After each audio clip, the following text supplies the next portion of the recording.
Bonjour à toutes et à tous, mesdames, messieurs, chers publics, chers collègues, chers amis, nous sommes très heureux de vous accueillir ce matin au sein de l'auditorium du Musée du Louvre, l'auditorium Michel Laclotte, pour une journée entière que nous consacrons aux œuvres détruites ou disparues, ou plutôt, devrais-je dire, à la recherche, à la découverte des œuvres disparues.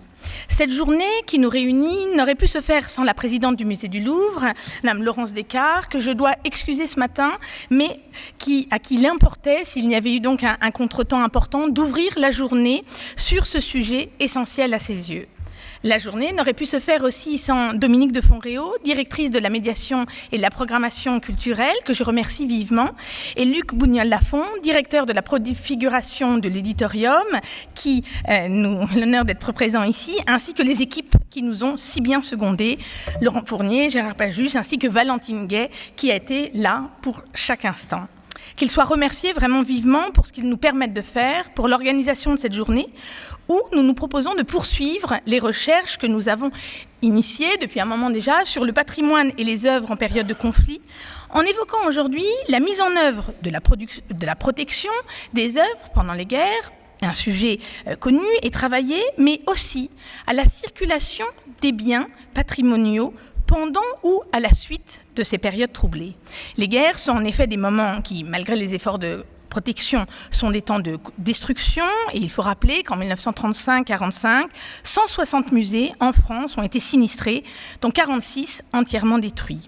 Mais ce sont aussi des moments de déplacement, de disparition d'œuvres, de vol d'œuvres, et chaque conflit nous le rappelle aujourd'hui. À l'occasion des grandes campagnes de récolement, le récolement, c'est cette opération qui permet de vérifier sur pièce et sur place les œuvres des collections nationales mises en dépôt ou présentes au sein de l'établissement. Donc à l'occasion de ces grandes campagnes de récolement, menées depuis 2004 par les équipes du Musée du Louvre, les départements, mais aussi le service du récolement, et ce en lien étroit avec la commission de récolement des dépôts d'œuvres d'art, la CRDOA, et de nos collègues en région, nous avons pu comprendre, nous avons pu voir que des œuvres qui passaient pour avoir été anéanties lors de ces conflits réapparaissaient ou pouvaient réapparaître. C'est ce qu'on a pu constater, par exemple, en Normandie, dans les Hauts-de-France ou de le Grand Est, des régions où nous sommes allés récoller ces dernières années, autant de territoires très durement touchés, bien sûr, par la violence des 3 conflits qui ont opposé la France et l'Allemagne de 1870 à 1945, où des œuvres que l'on croyait perdues à jamais ont été retrouvées au terme de longues recherches, dans des musées, dans des églises, ou plus surprenant, chez des particuliers et même sur le marché de l'art. C'est donc non seulement la question de la conservation de ces objets qui se pose, mais également celle de leur circulation et de leur légitime propriété. Nous nous situons là au carrefour des problématiques scientifiques, juridiques et morales qui se rapprochent de celles que nous avons évoquées déjà ici, dans ce même auditorium Michel Laclotte, lors d'une journée d'études sur la spoliation des biens juifs en Europe de 1933 à 1945. Cet état de fait a amené la CRDOA, à l'issue du premier récolement, qui s'est déroulé de 2004 à 2015, à changer l'appellation pour ces œuvres manquantes que l'on considère désormais comme présumées détruites. Ce qui nous a encouragés, avec le soutien du ministère et le service des musées de France ainsi que l'OCBC, à une meilleure publication de ces œuvres, qui sont accessibles aujourd'hui sur le site Collections en ligne, qui n'a même pas encore 1 an, dont l'ambition était justement bien sûr de partager les collections, mais aussi de partager en transparence l'historique de ces œuvres. La présomption remplace ainsi la certitude que nous avions et ouvre de vastes champs d'exploration que nous allons essayer de parcourir ensemble tout au long de la journée. Sophie Marmois, chef du service du récolement, Égale Pernel, coordinatrice du récolement et son adjointe, avec Anne Labourdette, conservatrice du département des objets d'art, que le musée remercie vivement, ont ainsi pu construire le programme de cette journée en 3 temps. Un premier, consacré au risque de destruction et à la protection des œuvres, une deuxième autour d'une table ronde consacrée aux outils et méthodes mis en œuvre pour retrouver les œuvres, et enfin un 3e temps cet après-midi qui interroge le devenir de ces œuvres retrouvées. Nous remercions vivement nos intervenants qui, dans une pluralité d'approches universitaires, scientifiques, juridiques, vont animer la journée et partager avec nous connaissances, expertise, méthodes et aussi questions. Je leur laisse sans plus tarder la parole. Merci encore.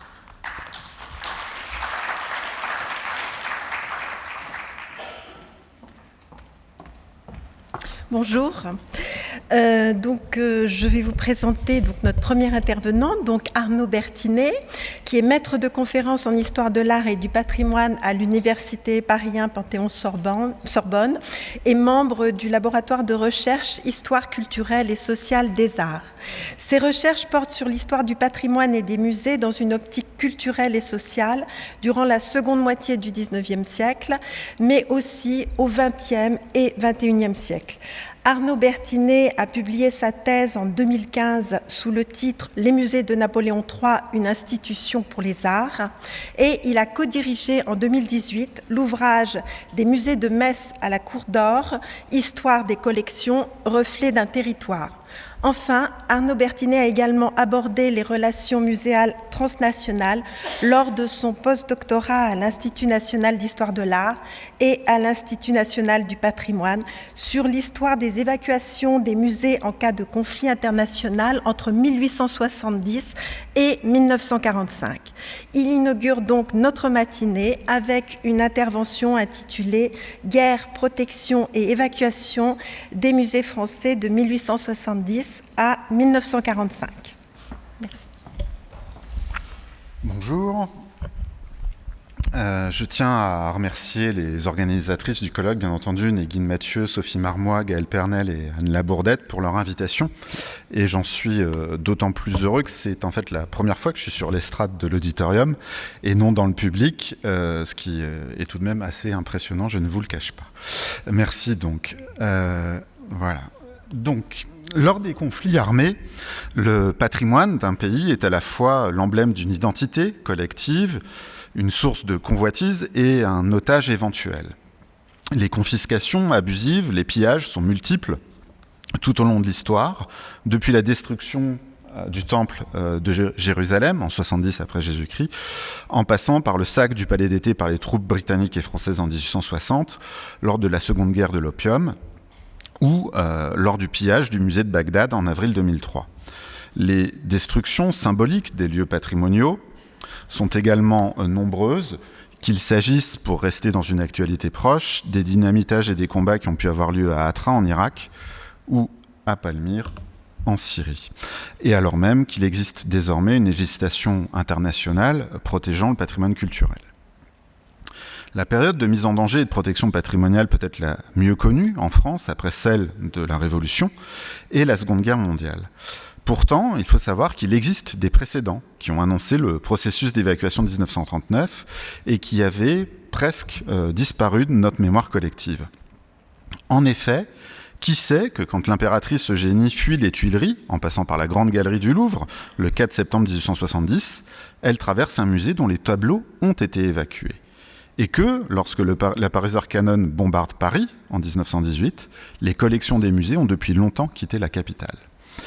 Aussi vais-je axer cette présentation autour de quelques éléments concrets afin de mettre en lumière cette histoire des politiques d'évacuation et de protection mises en place pour éviter pillage, spoliation, translocation, pour citer le terme forgé par Bénédicte Savoy, et permettre une meilleure contextualisation des enjeux qui vont nous occuper aujourd'hui. Qu'en est-il donc de notre connaissance des politiques de protection des musées français lors des différents conflits traversés par les pays européens depuis la mi-19e siècle ? Le premier des conflits, celui de la guerre de 1870, était jusqu'à récemment totalement oublié. La question de l'évacuation, en fait, n'a été abordée que par quelques contemporains, sans qu'ils aient pris conscience, en fait, de la portée de l'événement. En effet, le lundi 29 août 1870, alors que le désastre de Sedan se profile, le comte de Nieuwkerk, surintendant des musées impériaux, est convoqué aux Tuileries.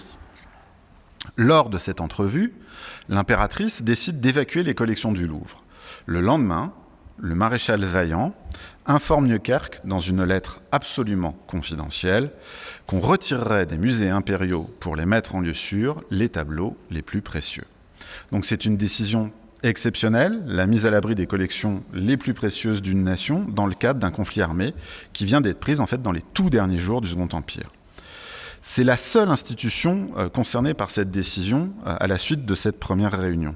Le Louvre décide alors d'abriter en priorité les collections de tableaux et de dessins. Le lieu de dépôt des œuvres retenues est en fait l'arsenal militaire de Brest. Pourquoi ? Parce que ce choix, en fait, permet de profiter de la protection de la marine, des troupes de la marine, tout en offrant aussi la possibilité éventuelle d'évacuer les collections par la mer, si les Prussiens arrivaient jusqu'à Brest. Nieuwerkerk choisit Pierre-Paul Bosse de Tauziat, attaché au département des peintures, pour accompagner le premier convoi et garder les tableaux tant que durerait la guerre. C'est son ordre de mission. Le premier convoi part le 31 août 1870 et voici le trajet qu'il va effectuer. 13 caisses quittent le Louvre. De Brest, Tauziat annonce être arrivé sans encombre. Vous voyez la magie des archives françaises, tout a été conservé. Les wagons contenant les tableaux sont directement emmenés dans l'arsenal et Tauziat choisit le hangar qui offre le plus de garanties contre l'ennemi et contre l'humidité. Les envois se succèdent jusqu'au 4 septembre, lorsqu'à Paris, Frédéric Rezet, le conservateur des peintures, décide d'arrêter le processus d'évacuation à la suite de la chute du Second Empire. 75 caisses contenant 293 tableaux ont été évacuées jusqu'à Brest. La liste de ces œuvres en fait, existe en 2 exemplaires et elle est accompagnée en fait, de 130 fiches rédigées au moment de la mise en caisse. Et donc, chaque caisse, vous avez comme ça des fiches donnant le contenu en œuvre de ces caisses.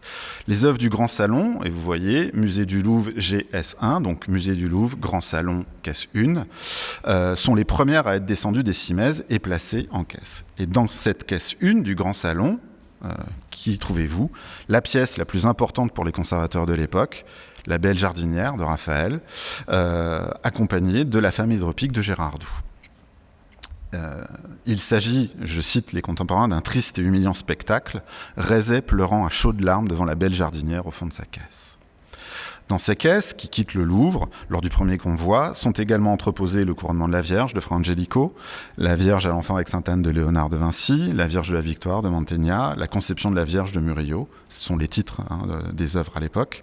La Joconde, qui n'a pas encore été volée, est placée dans la caisse 11 avec 2 paysages du Lorrain, la Salomé de Bernardo Luni et le Diogène, qui est le premier Poussin évacué, et elle ne part en fait que le lendemain.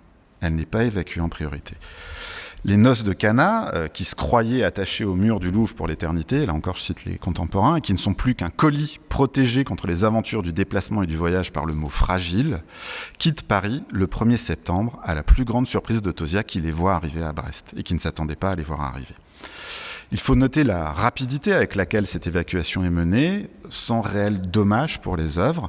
Et si la suite de l'évacuation s'était déroulée à la même cadence, en 1 semaine, en fait, le Louvre aurait mis à l'abri ses 700 tableaux les plus précieux.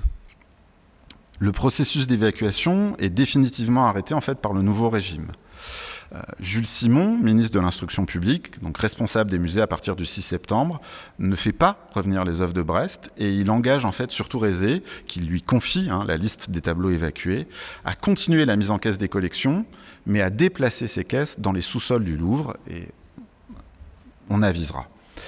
Une longue attente va alors débuter pour Pierre-Paul Bosse de Tauziat à Brest. Il va rester seul avec les tableaux du Louvre cachés dans l'arsenal de Brest en attendant que la situation militaire et politique se stabilise. Le projet de faire revenir les œuvres est discuté pour la première fois en fait, par le conservatoire du musée en mars 1871, juste au moment où la Commune éclate. Donc les œuvres ne reviennent pas.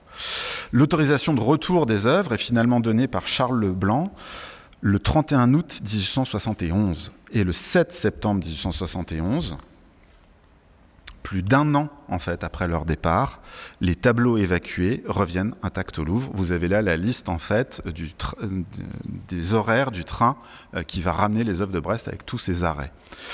Et cette fois, on va faire revenir toutes les œuvres dans un seul train qui est protégé par l'armée.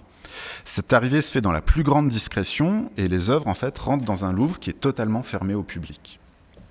Comment expliquer cette chape de plomb, finalement, qui a entouré cette première évacuation des collections publiques françaises ? Alors, si Edmond de Goncourt aborde l'évacuation dans son journal, le 2 septembre 1870, après avoir croisé Philippe de Chennevières devant le Louvre, la presse, elle, observe la plus grande discrétion sur l'évacuation. Vous allez trouver dans le journal amusant, mais en 1871, cette caricature où vous voyez quelques caisses qui ont servi à la préservation des collections, qui sont présentées de façon purement anecdotique, avec une copiste qu'on sort d'une caisse qui a été évacuée et un copiste qui copie la caisse, puisque le poussin qu'il doit copier est dans la caisse. Mais c'est tout ce qu'on trouve. On a aussi Edmond About qui parle de l'évacuation de la Vénus de Milo, et du fait qu'elle a été cachée dans les sous-sols de la préfecture de Paris. Et il affirme que l'intention du cacheur fut puérile et le choix de la cachette insensé. La préfecture a brûlé. On a retrouvé la Vénus cachée dans sa gangue protectrice. Elle avait légèrement bruni, mais vous la connaissez, elle a retrouvé sa blancheur naturelle. Mais quelles sont les motivations de cette évacuation ? Alors la première, c'est ça qui est intéressant, à l'échelle nationale d'un pays. Alors, la première des motivations, bien entendu, c'est la peur de spoliation prussienne, en réponse, en fait, aux translocations révolutionnaires et napoléoniennes. Cette peur, elle n'est jamais publiquement énoncée par les acteurs, mais elle est clairement à l'origine de l'évacuation, de même qu'une autre peur très forte est née le 24 août 1870, lors du bombardement de la ville de Strasbourg et de la disparition de la quasi-totalité des collections du musée de Strasbourg lors de l'incendie qui a suivi le bombardement. Il faut ajouter à ça que dans les années qui ont précédé la guerre franco-prussienne, de nombreux érudits allemands ont dressé des listes des objets qui avaient été spoliés par les armées révolutionnaires et impériales et qui n'avaient pas été rendus après 1815. Et une cellule de recherche a été liée à l'armée prussienne dans le cadre de la campagne de 1870. La connaissance de l'existence de cette cellule de recherche, la volonté de résister à d'éventuelles translocations explique sans doute aussi cette évacuation des collections françaises, comme le décrit Goncourt dans son journal, où Chenevière lui confie qu'on a enlevé des cadres, qu'on a roulés et qu'on envoie à Brest pour les sauver des Prussiens, les tableaux du Louvre. Le péché donc originel des musées français lors des périodes révolutionnaires et napoléoniennes est sans doute au fondement de cette évacuation et de celle effectuée, et c'est ça qui est intéressant, ailleurs en France, dans les musées de province, comme à Montpellier, où la commission du musée Fabre dresse des listes d'évacuation de peur de l'arrivée des Uhlans, ou à Lyon, dont le conservateur Martin Dossigny cache les œuvres du musée dans les souterrains du musée, à la suite de l'envoi, et c'est ça qui est extrêmement intéressant, de la première circulaire demandant et prônant la mise à l'abri de l'ensemble des collections françaises, des musées et des bibliothèques. Alors elle est datée de janvier 1871, cette circulaire que j'ai retrouvée aux archives municipales de Bordeaux. Mais ce qui est intéressant, c'est que l'évacuation à Montpellier en septembre 70 parle de cette circulaire. Donc ça veut dire que la circulaire a été envoyée à un certain nombre d'institutions avant même janvier 71, mais je n'ai pas retrouvé la circulaire dans les archives de Montpellier. Pour autant, et si on a un certain nombre de personnes qui agissent, c'est essentiellement un certain défaitisme, plus qu'une réelle résistance à d'éventuelles translocations qui régnaient dans la société en 1871. Si l'on en croit Alfred Darcel, si les Prussiens vainqueurs avaient songé à insérer dans le traité de paix, à intervenir après la guerre, une clause prescrivant la remise de quelques œuvres d'art, comme Napoléon le fit dans le traité de Tolentino, en quelques lieux qu'eussent été cachées ces œuvres, on aurait bien été contraint de les livrer un jour. C'était toutefois sans compter sur les consignes données, et auxquelles Alfred Darcel n'avait pas accès, puisque si les Prussiens étaient arrivés jusqu'à Brest, ordre était donné de charger les caisses sur le navire-école de la marine impériale, l'Hermione, qui devait partir jusqu'à La Rochelle, et si les Prussiens arrivaient à La Rochelle, l'Hermione devait traverser l'Atlantique. Dès le début de la Grande Guerre, et je fais un saut, la modernisation des armes de destruction et la systématisation des bombardements vont entraîner d'importantes pertes humaines et patrimoniales. Les belligérants invoquent la culture dans l'effort de guerre, mobilisent historiens d'art, artistes, conservateurs contre la culture de l'ennemi. Les Allemands sont accusés de détruire ou de piller le patrimoine, tandis que les Français se voient reprocher, eux, de ne pas savoir protéger leur patrimoine, et ce, depuis la Révolution. Voire même de s'abriter lâchement derrière ces monuments et de se servir du contenu du Louvre comme gilet pare-balles. Dès les premiers jours du conflit, et alors que le précédent de 1870 est présent à l'esprit des conservateurs du Louvre, ceux-ci mettent en place les premières mesures de sécurité contre les bombardements. Et vous voyez les sacs de sable qui apparaissent contre les vitres du musée. Le 23 août, la percée allemande déborde les troupes françaises. Et devant cette situation, le Conservatoire du Louvre va être interrogé par le gouvernement le 24 août sur une éventuelle évacuation des collections. Les conservateurs ne voient pas l'intérêt de l'évacuation. Ils pensent que les trésors du Louvre, en fait, seront pris en étage, quoi qu'il se passe, en cas de défaite.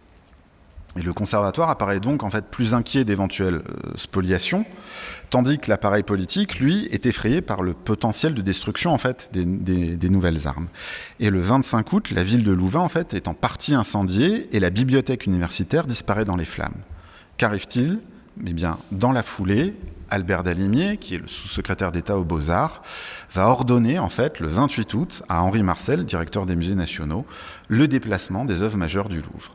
Et donc, une nouvelle fois, l'opération va devoir se dérouler dans la plus grande urgence, et le Louvre va devoir évacuer les collections dans la plus grande urgence. Ce qui est intéressant, c'est qu'avec 1914, nous avons des photographies inédites attribuées à André Drider, qui était conservateur adjoint des Antiques, qui pratiquait la photographie en amateur, et qui permettent en fait de visualiser le processus de l'évacuation, vous voyez, dans les différentes salles du Louvre. Ces photographies qui sont toujours extrêmement impressionnantes, et donc qui vous montrent des salles qui se vident en fait au fur et à mesure de l'évacuation. Voilà, par exemple, la salle de la Vénus de Milo, sans la Vénus, qui est placée dans une des remorques de déménagement qui va aider à l'évacuation du musée. Tandis que la Victoire de Samothrace, elle, vous la voyez là dans son sarcophage, en fait, elle va rester protégée in situ au Louvre. On ne la déplace pas en 1914. C'est en fait une sélection de 770 œuvres qui est envoyée vers le sud de la France dans le plus grand secret. Et il faut savoir que le train qui part de Paris avec ses caisses et ses remorques de déménagement, puisqu'en fait on fait rentrer les remorques de déménagement dans les wagons sans sortir les caisses, part sans que sa destination soit fixée à l'avance. C'est-à-dire que Paul Jameau, qui suit les œuvres, qui part avec les œuvres, part sans savoir si le train s'arrêtera à Pau ou à Toulouse. Mais en tout cas, on part le plus loin possible de la zone de conflit. Donc après un voyage relativement difficile qui dure plusieurs jours, le convoi arrive à Toulouse le 3 septembre 1914. Paul Jameau, là encore, les télégrammes sont là, va écrire à Henri Marcel, lui expliquer qu'il a eu plusieurs endroits qui lui ont été proposés par le préfet et va choisir finalement l'église des Jacobins comme lieu de repli. Donc après quelques travaux, les remorques vont y être entreposées. Vous les voyez là, donc les remorques de déménagement avec les caisses contenant les collections du Louvre dans l'église des Jacobins. Ce qui est intéressant, c'est que Jameau peint et qu'il a peint un certain nombre de tableaux présentant en fait l'église des Jacobins avec les caisses ou avec les remorques que vous voyez là. Et durant tout l'exil toulousain, Jameau va rester auprès des collections, peindre ces collections. Et puis ce qui est intéressant, c'est qu'il y a aussi un certain nombre de photos qui ont été prises. Et vous voyez, on ne les voit jamais directement, mais ils sont là, les soldats qui sont là pour préserver et garder les collections. Il y a toute une compagnie en fait qui est déléguée par l'armée pour garder l'église des Jacobins. Et les traces sont extrêmement nombreuses et c'est toujours fascinant et émouvant. Je vous présente les mots de passe pour entrer dans l'église des Jacobins. Les mots de passe ont tous été quasiment conservés. Chaque jour, 2 mots de passe, vous voyez, ordre, aliment, et c'est les mots de passe de Jameau et de Le Prieur qui ont été conservés et qui sont maintenant aux archives nationales. L'importance de cette sauvegarde patrimoniale prend une telle ampleur que cette fois, le ministre de l'Instruction publique va venir lui-même inspecter l'église des Jacobins le 21 juin 1915. Et l'inspection va permettre en fait d'obtenir des moyens supplémentaires pour les conservateurs. Et vous voyez là, je pense, Paul Jameau et Le Prieur dans l'église. Et ce qui est intéressant, c'est qu'on ne va pas évacuer que le Louvre. Regardez sur la caisse, au premier plan, ce qui est écrit, il est écrit Cluny. Donc on évacue en fait les œuvres des musées nationaux. L'entreposage des œuvres dans les remorques est alors repensé, c'est ça qui est assez aussi incroyable, dans un fascinant exercice de réflexion autour de l'histoire du goût, de la question de la préservation des collections et des priorités à donner à cette protection. En fait, Jameau et Le Prieur vont complètement repenser le classement des tableaux dans les caisses, mais également l'emplacement des caisses dans les remorques, si jamais il était nécessaire d'évacuer les collections en urgence. Et donc, vous avez comme ça, tout a été conservé, les brouillons et finalement les carnets de déplacement des œuvres à l'intérieur des remorques. Et vous avez des listes comme ça, des centaines de pages qui ont été conservées, avec les brouillons aussi de ces travaux, beaucoup moins simples à comprendre, avec la volonté claire des conservateurs de résister à d'éventuelles translocations, puisqu'en fait toutes les œuvres disposent de numéros codés, et ce ne sont pas les numéros d'inventaire classiques des œuvres. Et donc on a un mélange comme ça assez incroyable, et vous voyez qu'on a vraiment en plus mélangé les collections dans les caisses pour éviter, si jamais on perdait une caisse, de ne pas perdre la même école. Et donc dans cette caisse-là, vous avez l'Olympia de Manet, la Vierge au rocher de Léonard et l'embarquement pour Cythère de Watteau, qui sont conservés ensemble. Et c'est intéressant, c'est qu'on voit aussi que les modernes ont été évacués. On a évacué des œuvres, et on a une différence très claire entre les listes de 70 et 14. Beaucoup d'artistes du XVIIIe siècle qui étaient assez peu présents encore dans les collections du Louvre en 70 qui sont évacués en 14, et aussi un certain nombre de peintres beaucoup plus récents qui sont évacués. Donc voilà, et on a le contenu de chaque caisse et toutes les œuvres évacuées qui est présent aux archives nationales. Et je remercie les gens qui m'ont donné accès à toutes ces listes à l'époque où les archives du Louvre étaient encore au Louvre, aux archives des musées nationaux, et je pense notamment à Alain Prévet et à Catherine Granger qui m'ont toujours été d'une très très très grande aide. Si une rouverture partielle du Louvre a lieu pendant ce temps de l'évacuation des collections, mais donc sans une partie des collections, la multiplication des destructions et le traité de paix, surtout séparé entre la Russie et l'Allemagne, vont finalement entraîner une évacuation quasi complète des musées français. Je laisserai d'autres personnes travaillent là-dessus, donc je les laisserai s'exprimer.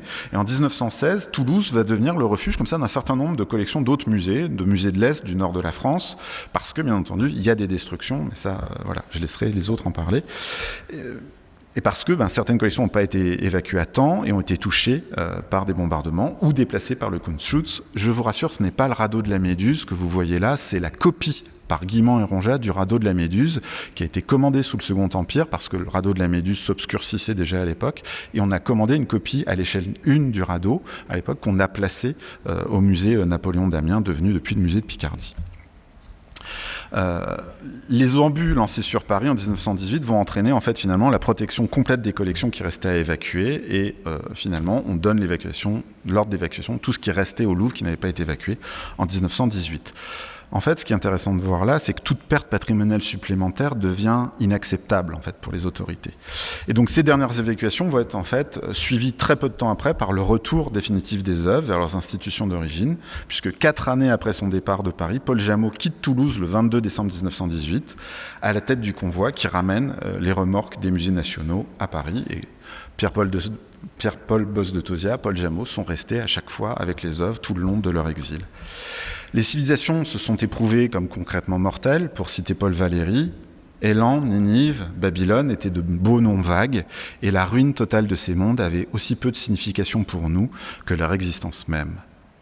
Mais France, Angleterre, Russie, ce seraient aussi de beaux noms. Le patrimoine, avec ce conflit, est devenu un enjeu majeur des oppositions armées contemporaines, et plus que sa résistance aux translocations, c'est désormais finalement sa survie qui est en jeu, et qu'on va voir bien entendu avec le moment de la Seconde Guerre mondiale. Durant l'entre-deux-guerres, la présidence du Conseil en fait va s'inquiéter de la préservation du patrimoine français en cas de nouveau conflit à la suite des destructions massives de la Première Guerre mondiale. Et ce qui est assez fascinant, c'est que l'organisation d'une nouvelle évacuation en fait est évoquée dans un rapport secret dès février 1930. Et faisant en fait de l'évacuation de 1939 la seule évacuation préparée, pensée largement en amont. Ce premier projet, en fait, n'énonce, soyons honnêtes, que des principes de bon sens pour la sauvegarde des œuvres et du personnel, et en fait ne concerne que la région parisienne et les régions frontalières.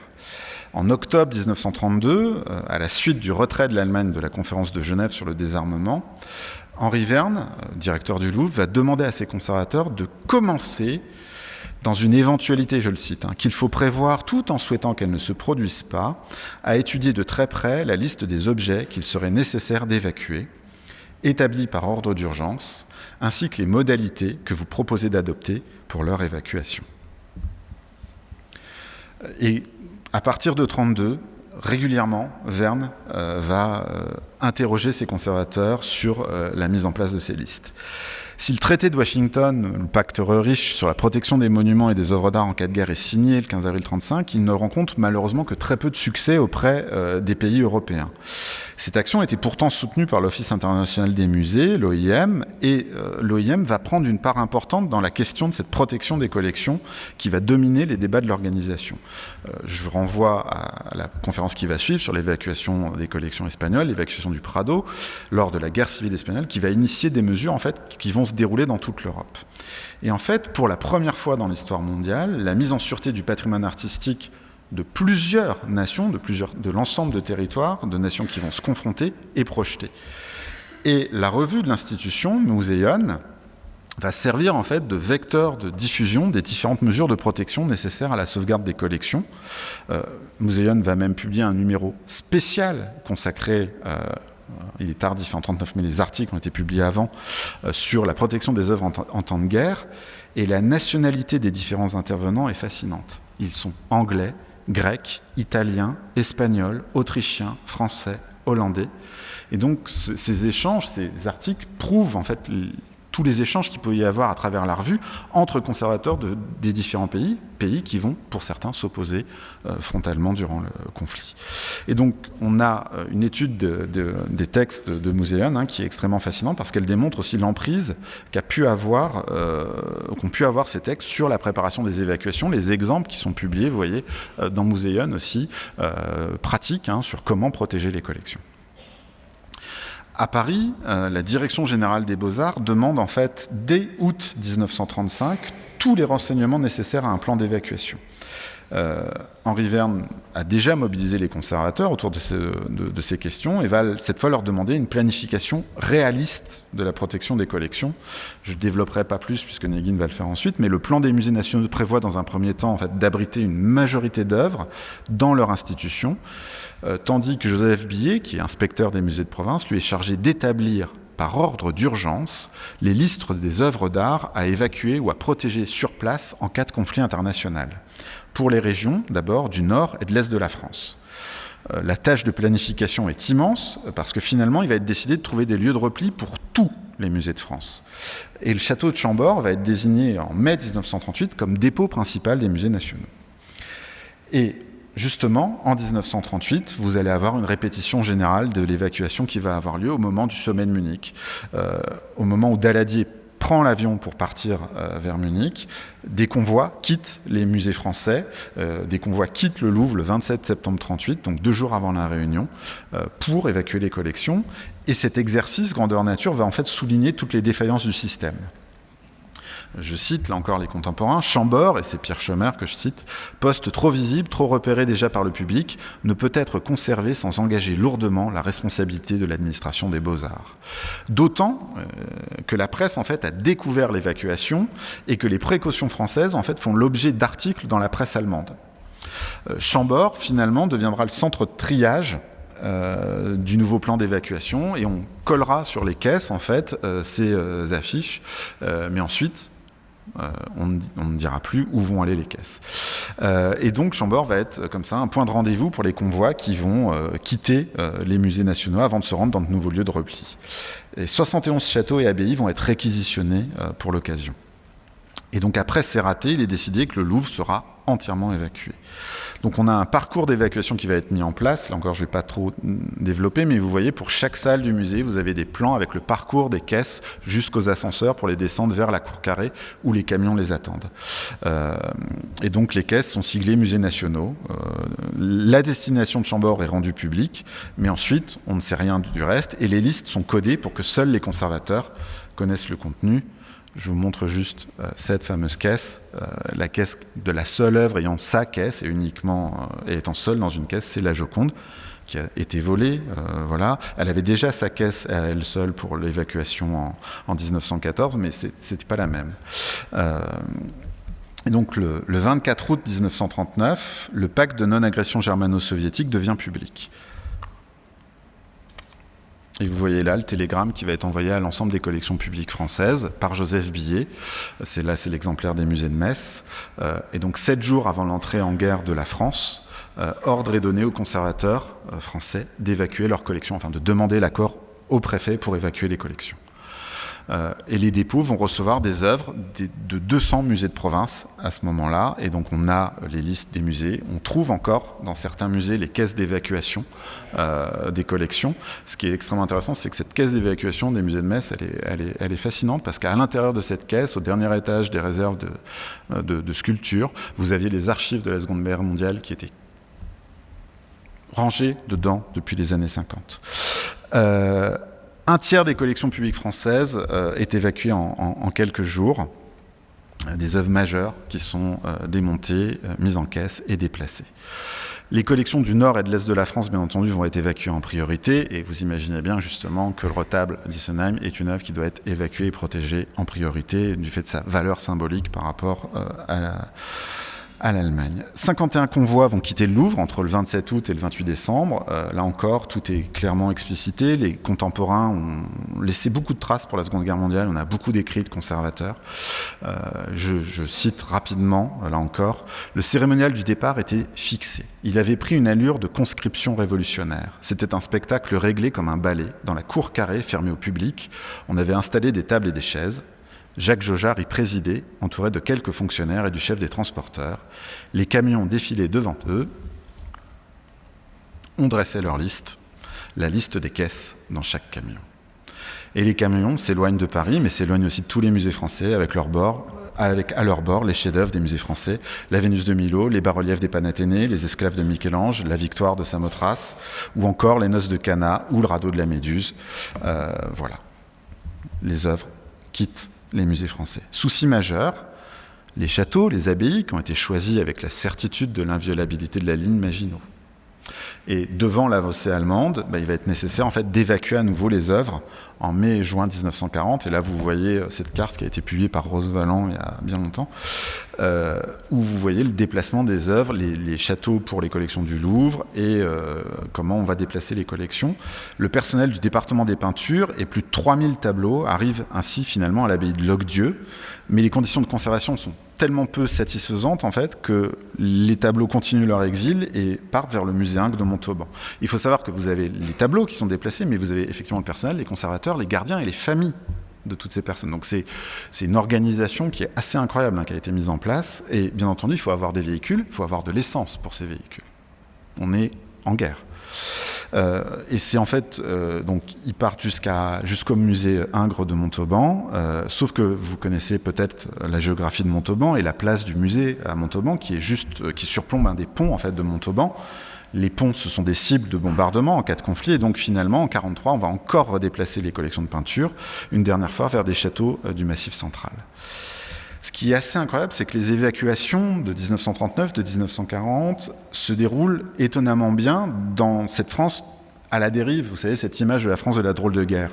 Les musées français ont extrêmement bien géré leur évacuation, parce qu'il y a eu cette longue préparation, parce qu'il y a l'expérience aussi finalement des évacuations de 1870 et 1914, et tout ça a permis cette issue qu'on peut dire favorable, même si bien entendu il y aura des destructions, des collections perdues, mais globalement et majoritairement on est face à un cas d'étude assez incroyable. Sous la direction de Jacques Jaujard, qui a pensé piloter l'évacuation et qui devient directeur du musée de France, la vie des dépôts va alors s'organiser, mais ce n'est pas notre propos d'aujourd'hui. On va faire des inventaires, des récollements dans les différents dépôts. On va mettre en place, là encore, les œuvres d'une manière sélective dans les dépôts pour permettre des évacuations d'urgence. Là encore, on a des listes, des déplacements d'œuvres dans les caisses, suivant leur importance, des placements de caisses à certains endroits pour les faire sortir plus vite des dépôts, comme en 1915. Et Jaujard, bien entendu, gère aussi les relations avec l'occupant allemand, puis gérera aussi la libération progressive du territoire par les Alliés. La situation en région, elle est extrêmement complexe, notamment pour les zones réannexées par l'Allemagne. Les œuvres des musées d'Alsace-Moselle sont récupérées dès août 1940 par l'armée allemande pour retourner dans leur département d'origine. Des responsables allemands sont placés à la tête des différents pôles culturels. Edmund Hausen, qui était le conservateur du musée des arts décoratifs de Kaiserslautern, encarté au NSDAP, est chargé des musées de Metz, et présente dès octobre 1940 un rapport sur la vision dégénérée de l'histoire au musée de Metz, en opposition totale avec le caractère allemand du pays et de la population lorraine. Alors, on a un certain nombre de lacunes dans les archives de la période qui ne permettent pas d'avoir une vue précise de l'activité des institutions, mais la présence à Metz, au sein du musée, de l'organisme chargé de la spoliation des biens appartenant aux Juifs et aux opposants expulsés du régime ne laisse aucun doute sur les spoliations effectuées sous l'autorité du conservateur. Encore moins de doute que dans cette fameuse caisse que je vous ai montrée, on a retrouvé ceci. En fait, les biens spoliés à Metz et dans la région, plusieurs milliers, ont été amenés au musée, fichés et photographiés. C'est un cas exceptionnel dans les archives françaises. Ces biens sont ensuite, suivant leur importance, vendus à des particuliers, au NSDAP, mis à disposition des colons remplaçant les Mosellans expulsés, ou utilisés pour meubler un certain nombre de services administratifs ou culturels. Les plus grands objets de valeur, eux, sont placés dans les collections du musée. Après le retour à la France et les combats qui ont détruit partiellement certains des musées de Metz, le musée est confronté en fait aux conséquences engendrées par les spoliations effectuées par les nazis, par la mise sous séquestre du musée et des collections, et surtout à l'état des collections. 57 tableaux, une centaine d'objets ont été détruits ou ont disparu. 137 tableaux nécessitent les soins d'un restaurateur. Vous voyez l'état de certains de ces dessins de Migette qui, pas de chance, l'endroit où ils étaient cachés a été bombardé. Lors de ces conflits, les musées français ont donc évacué leurs collections pour les protéger. Toutefois, si dans le cadre des 2 premiers conflits, la résistance à d'éventuelles translocations apparaît comme évidente, ce n'est plus l'enjeu majeur lors de la Seconde Guerre mondiale. Lors de l'évacuation de 1939, c'est une nouvelle logique qui prévaut. Tout évacuer, tout protéger, plus aucune destruction patrimoniale ne peut être acceptée. La question des translocations apparaît alors comme étrangement absente des archives, assurément à tort lorsque l'on sait ce qui était prévu en cas de signature d'un traité de paix entre la France et l'Allemagne. Cette recherche, toujours en cours et que je poursuis toujours avec plaisir, a permis de déconstruire un certain nombre d'idées reçues sur ces politiques d'évacuation, mais aussi de découvrir que cette politique de préservation a perduré après la Seconde Guerre mondiale, à travers le travail de quelqu'un qu'on apprécie, qu'on redécouvre tout le temps, vu de la richesse de son activité, qui est Rose Valland, puisque Rose Valland a préparé les musées à un éventuel conflit atomique après la Seconde Guerre mondiale, prévoyant notamment d'utiliser les anciens blocos de commandement de la Wehrmacht et de la Kriegsmarine, situés à Saint-Germain-en-Laye et au château de Pignerol. Ce plan aurait été officiellement abandonné à la fin de la guerre froide, mais trouve, à n'en point douter, un héritier dans le cadre des plans d'évacuation en cas de nouvelle crue centenale, comme on a pu le constater en 2016. Ce champ d'études reste encore largement à défricher, notamment pour les nombreuses institutions situées en région, mais il est certain que la prise en compte de l'évolution des réflexions autour de cette période, longue et cruciale pour la politique patrimoniale et la question des translocations, permet au fait d'offrir de nouveaux éléments pour une histoire politique du patrimoine et une histoire idéologique du patrimoine et des translocations, tout en soulevant des pistes supplémentaires pour une connaissance globale des enjeux nationaux et transnationaux des politiques patrimoniales contemporaines. Je vous remercie.